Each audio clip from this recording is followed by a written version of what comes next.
Bene data bakundwa b'umwami Yesu Kristo, mwese abakurikira izi nyigisho tubahaye ikaze mu biganiro bya Saveur Divine. Ibi biganiro mu bitegurirwa n'abavugabutumwa bwiza batandukanye, akaba ari umuhamagaro ugendera ku ijambo ry'Imana byanditse mu gitabo cy'ubutumwa bwiza uko bwanditswe na Matayo ibice 24 umurongo wa 14. Kandi ubutumwa bwiza bw'ubwami buzigishwa mu isi yose ngo bube ubuhamya bwo guhamiriza amahanga yose, nibwo imperuka izahera ko ize. Ibi biganiro mubikurikira ku channel ya YouTube yitwa Saveur Divine. Tubifurije kugubwa neza. Imana Data ari nayo So ibaha umugisha.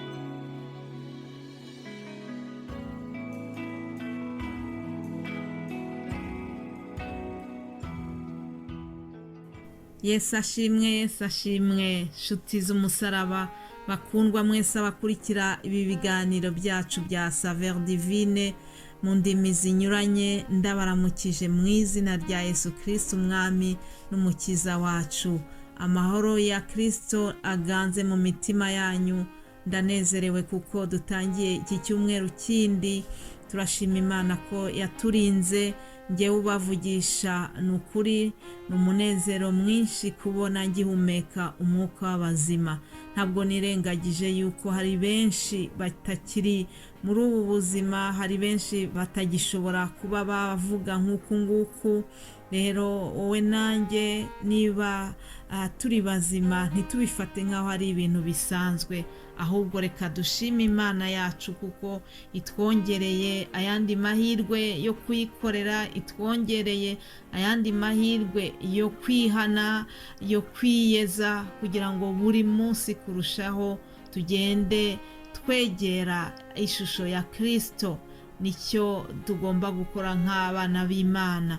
Tugomba kwigana Kristo, tugomba gushakisha gusa nawe, tugomba kandi guhora dushima Imana muri byose. Rero ndayinezerewe, ndayishimiye kuko ndi kumwe namwe abankurikiye. Turangije ibyumweru 2 deja by'uku kwezi kwa 11, turi kugenda twegera umusozo w'uku kwezi kwa 11. Nukuri Imana yabanye natwe muri aya mezi yose atambutse. Twongere tuyizamurire icyubahiro, tuyishimire kuko irabikwiriye. Alleluia. Nyuma yo gushima Imana kandi ndabashimira namwe bene data bakundwa dufatanya iki gikorwa cyiza cyo kwamamaza ubutumwa bwiza bwa Kristo. Bene data mwitanga kugira ngo mukore ibiganiro. Imana ibaha umugisha utagabanije. Njyewe nk'umwana w'umuntu ntabwo nashobora gusobanura amashimwe ava mu mutima wanjye iyo numvise ubutumwa butangwa mu ndimi zinyuranye, iyo numvise ukuntu mfashwa binyuze mu nyigisho buri wese aba yatanze. Numva ari ikintu gikomeye cyane, numva ari umugisha twagize. Reka rero nukuri nongere mbasabire Imana yo mu ijuru, Imana nkorera ku manywa na nijoro, ibahe umugisha utagabanije, yibuke umuhati wanyu kandi izabahe ubugingo buhoraho. Imigisha yo muri iyi si ndayibasabira, nkabasabira n'ikiruta ibi byose ni ubugingo buhoraho. Imana izabubahe mwese ndetse n'ababakomokaho bose. Alleluia. Hanyuma ndagira ngo mbahe agatekerezo gatoya natanze muri nyigisho y'Igifaransa. Ni ijambo ritubwira yuko tugomba gushakisha kuba inshuti z'Imana aho kugira ngo tube abafana b'Imana gusa. Inshuti n'umufana ni abantu babiri batandukanye. Reka mbaho urugero. Kera nkiri umwangavu, nkiri umwana hagati y'imyaka 13 na 18, ngira ngo nakuze nkunda umustar witwa Frédéric François.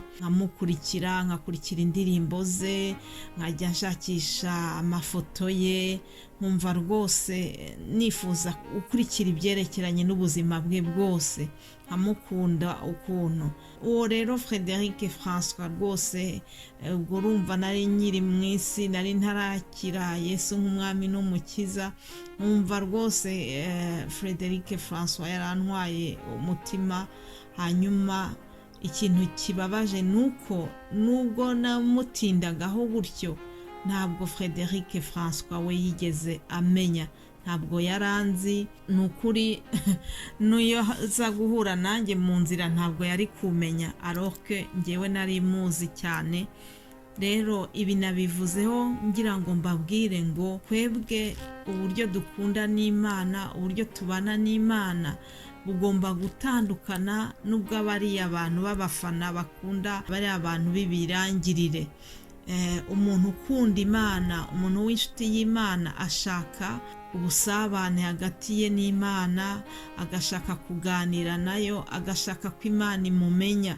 Kandi inkuru nziza mbafitiye nuko Imana ntabwo itureba nka ba basitari bareba abafana babo bagiye gukora spectacle gusa. Oya, ahubwo Imana iratuzi, Imana iratuzi neza, Imana itwitayeho, Imana yewe ngo izi n'umubare w'imisatsi iri ku mutwe wacu. Ibyo bintu murabyiyumvisa muri Luka igice cya 12 ku murongo wa 7, muzahasome muzabona yuko ngo Imana izi umubare w'imisatsi iri ku mutwe wacu. Imana ishimwe. Ndashimishijwe nuko Imana yacu ituzi, ntabwo turi abantu b'inimero gusa kuri yo, ahubwo iratuzi neza. Iminsi yacu yose irayizi kuva yaturema, ngo yadukunze itaranaturema. Imana rero nishimwe. Ndakwifuriza kugira ngo ushakishe kuba inshuti y'Imana, we kuba nk'umuntu uyizi bya nyirarureshwa, ahubwo ushakisha ubusabane hagati nayo, maze mugirane ibihe byiza, mugirane intimite mu buzima bwawe nayo. Hanyuma nk'uko tubimenyereye buri wa mbere tuba dufite umutwe w'ijambo rindi tuzaganiraho, tuba dufite insanganyamatsiko nshyashya yo kuganiraho. Rero muri iki cyumweru dutangiye tuzavuga ku ijambo rivuga yuko Imana yacu yumva gusenga k'ubwoko bwayo. Imana yumva amasengesho y'abana bayo kandi ikayasubiza. Ntatinze reka turebe uburyo Imana yabanye n'Abisirayeli mu gihe gikomeye bari barimo, mu gihe bari bahanganye n'abanzi babo b'Abamediyani. Ntabwo nje kwigisha, ariko ni uburyo bwo kugira gusa ngo mbabwire uburyo Imana yacu igisubiza ibyifuzo by'abana bayo. Abacamanza igice cya 6 tuhabona uburyo Abisirayeli bakoze ibyangwa n'Uwiteka. Uwiteka abahana mu maboko y'Abamidiyani imyaka 7. Umurongo wa mbere w'iki gice cya 6 uratubwira ko byatangiye. Hanyuma dusimbuke tujye ku murongo wa 6, haratubwira ngo nuko Abisirayeli bariheba cyane kubw'Abamidiyani, bahera ko batakambira Uwiteka.